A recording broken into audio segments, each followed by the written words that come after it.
Hi guys, welcome back. Thank you so much for being here, for all of your support. It's so greatly appreciated. Please like, subscribe, and comment if you haven't yet. It really helps me out, especially because I'm still such a small channel and because YouTube's not really a fan of the true crime community. So that really helps me to get my videos pushed out into the algorithm. With that, I hope everybody's having a great day and that you're all happy and healthy. And let's get started. Hi guys. So welcome back. Before we get started, I just want to put a disclaimer out there that this video is for educational purposes only. Please do not take what I say as fact, and please always do your own research. So today we're going to talk about Jody Herring, okay? This case it's awful. It's awful. There's a lot of twists and turns. There's a lot of people involved. So I tried to keep it as easy to follow as possible, but yeah, there's a lot of people involved in this. There's a lot of victims, but so with that, we're going to start, okay? Jody Herring was born on September 11th, 1974 to parents David and Janella. She had one sibling, a brother who was named Dwayne. Jody's family had a history of poverty, abuse, and trauma, and it ran deep in her family for a long time. Her great-grandfather would ABUSC her grandfather, okay, Frank Herring.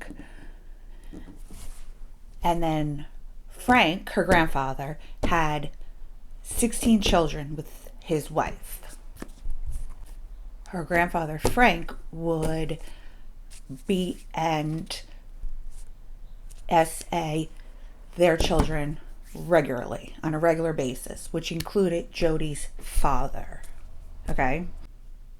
Jody was really, really close to her father, even though she only knew him for a short period of time because he actually died when she was 5 years old.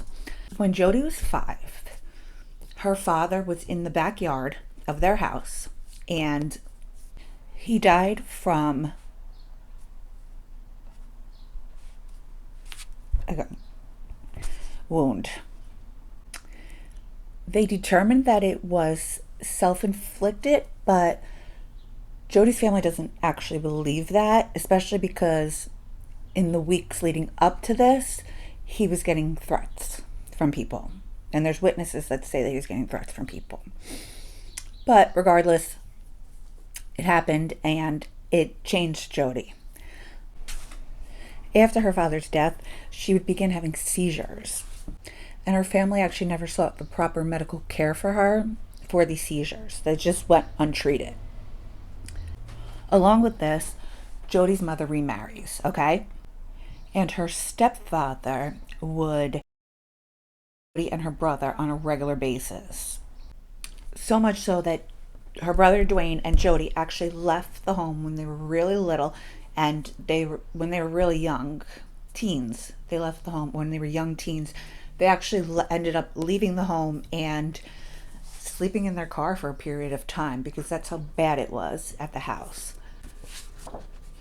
So I'm sure that this, combined with her untreated mental illness, played a huge role in shaping who Jody became in her adult life.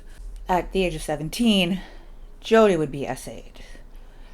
And this would actually end up resulting in a pregnancy with a little girl, with a daughter. So Jody would end up becoming pregnant from this and having a daughter named Desiree. She would go on to have 2 more children after this. Sadly, really sadly, her adult life ended up being worse than her adolescence. A large part of it was due to her act. Jody was a single mom, so now she's a single mom. She's raising 3 kids, okay? She would spend her days drinking and doing this, along with her untreated mental health issues, would end up making Jody and her 3 kids homeless numerous times. Luckily, though, because Jody came from such a big family, because remember, she has 15 aunts and uncles, she would bounce around to family members so that her and her kids were never actually on the streets. And it is said that her family tried to help her. A lot of her family tried to help her, but it never worked. Her first brush with the law was in November of 1998 when she would be pulled over for driving under the influence, and she would end up spending several months in prison because of this, actually. In June of 2001, she was charged with counterfeit fraud, and then 5 months later, she gets another DUI. Then in May of 2003, she is charged and convicted of being in possession of drugs specifically. Then in 2015, she gets caught violating her probation. So with this rap sheet, nobody should be surprised that social services ends up getting involved. And they would be knocking on Jody's door, and they would end up taking the children one by one. Okay? Why they didn't take them all at once, I don't know. I don't truly understand that, but they didn't. They would take them one by one. So by 2014, she had lost her 2 older children, and the only child she had left with her was her youngest, her 9-year-old daughter. So while Jody's raising the one child that she had left, her youngest, her 9-year-old daughter, she becomes homeless again. And the daughter's school actually finds out and picks up on it. And they offer Jody help.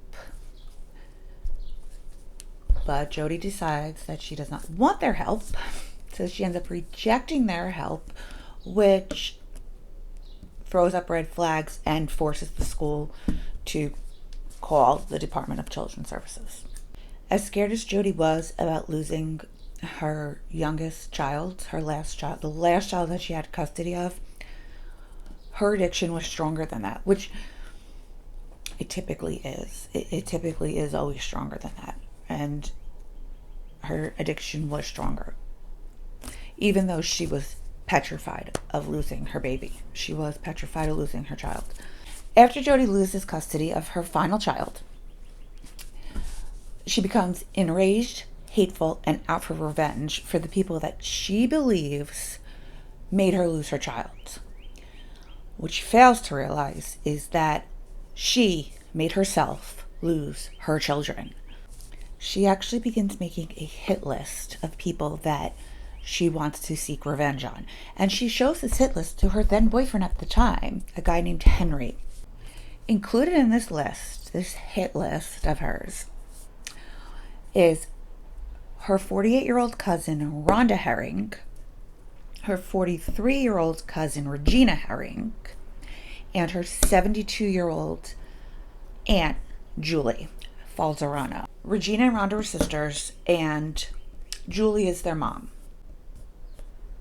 Rhonda, Regina, and Aunt Julie all lived together.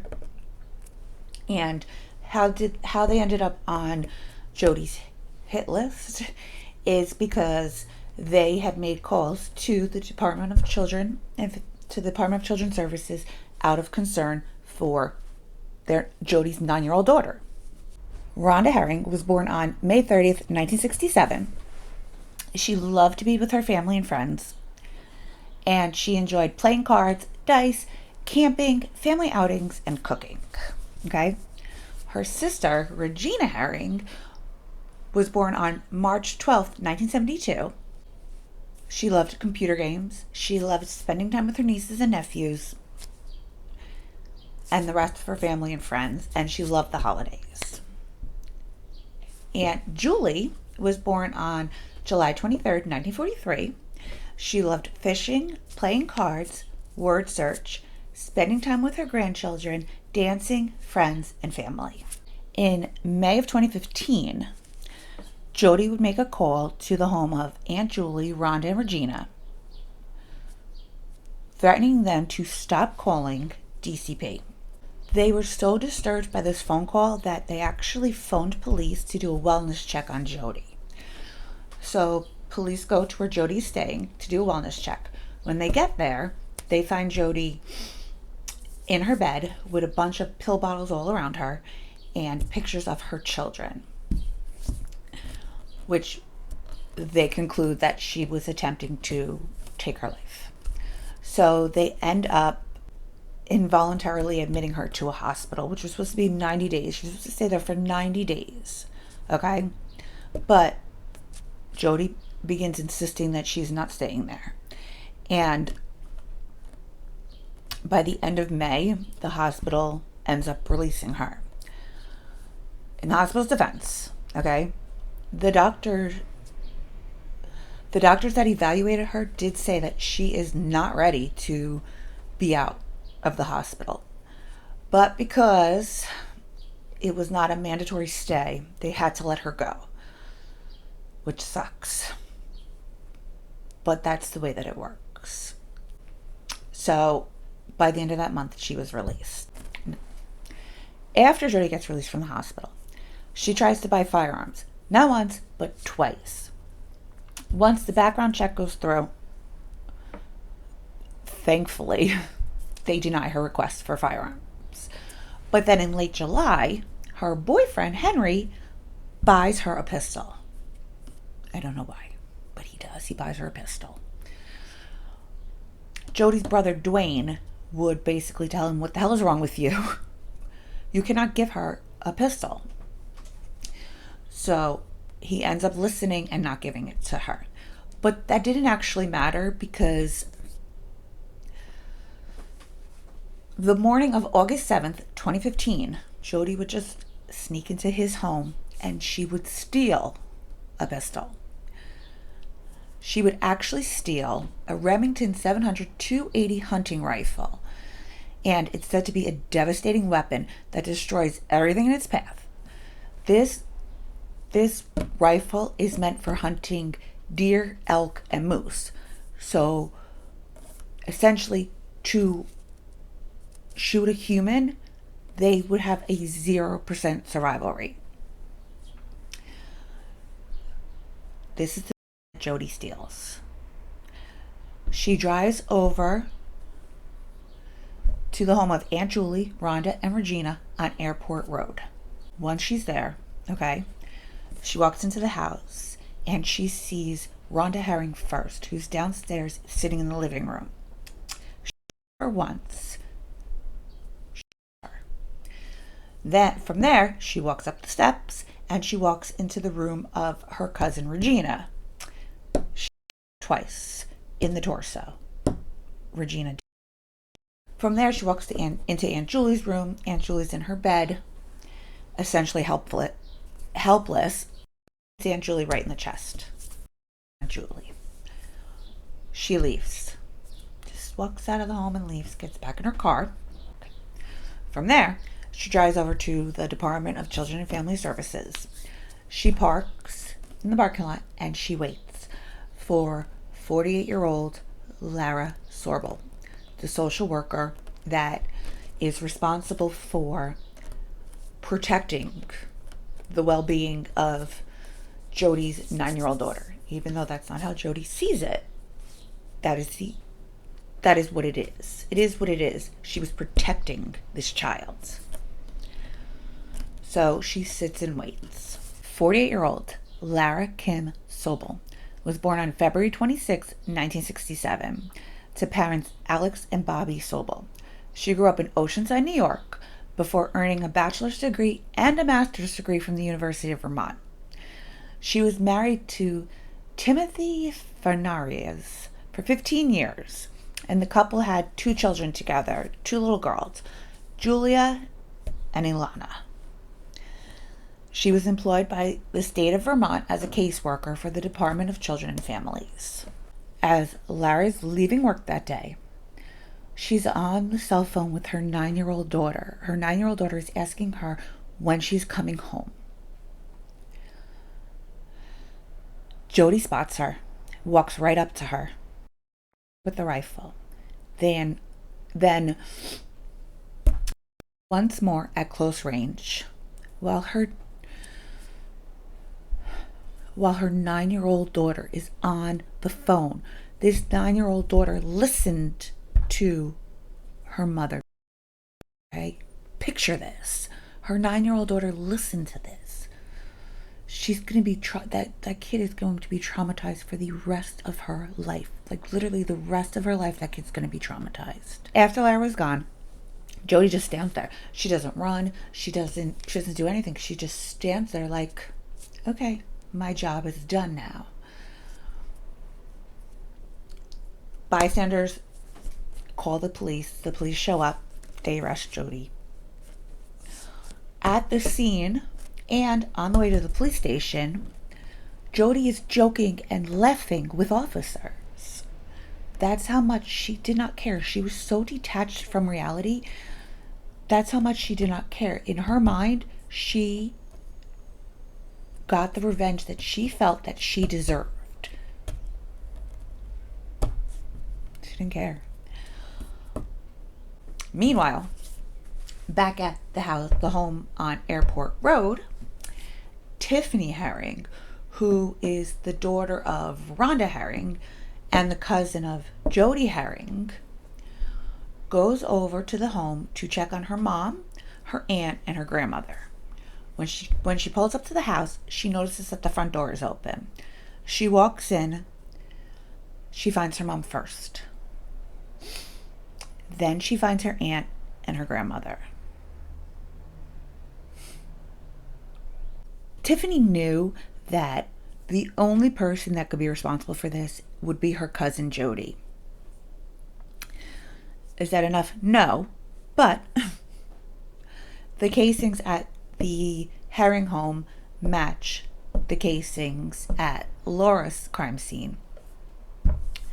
So after investigation, they ended up charging Jody with Lara, Rhonda, Regina, and Aunt Julie. Jody pleads not guilty. She pleads not guilty. She ends up having a psych evaluation done, and it's determined that the only mental health issues that Jody has are extreme anxiety, which would result in her not being able to trust people. But short of that, she's perfectly fit to stand trial. So she goes to trial. While on trial, Jody never shows any kind of remorse until it's time for her to address the victims' families. Ms. Herring, is there anything you'd like to say? Yes. You know, I sat up all night wondering what I was gonna say. I didn't write anything out. And it bothers me to, hear what I said that night in the lockup. I've never met a mean person in my whole life. And Mr. Sobel is right. The loss of a child is so hard to endure. Felicia's right here. Desiree's up in the Chittenden County Correctional Center with me. And Emma's in Massachusetts. It bothered me for everybody to get up there and listen to those impact statements. I know how it feels. And I'm very sorry. I can't take back that day. I wish I could. But I can't. I handle my stress so differently than anybody else does. And I wish I could help myself. I really could. I asked for help several times, and I didn't get it. And as a mandated reporter, Carol saw me covered in bruises. Why didn't she mandate that? Why didn't she report that? I asked for help several times, and I didn't get it. I wished I had. I wished I'd still be down in the Rutland Regional, because this would have never happened. And I'm sorry. Jody would end up being found guilty on 3 counts of second degree for Rhonda, Regina, and Aunt Julie, and she would be sentenced to 20 years for each life.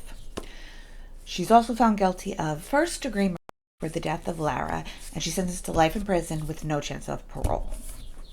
After Lara's death, the University of Vermont, which is actually where Lara received her bachelor's degree and her master's degree, gave Lara's children fully paid scholarships to carry on their mother's legacy. There's also a continuing call for better safety measures for social workers. And I don't know if many people actually realize how dangerous of a job being a social worker truly is. I mean, I guess when you think about it, you're going into somebody's home and you're taking their baby from them. So I can't imagine that. I know this is not an isolated incident, but I can't imagine that these social workers are not in danger around the clock. So to all you social workers out there, stay safe, be careful. Thank you for all you do. And until next time, guys,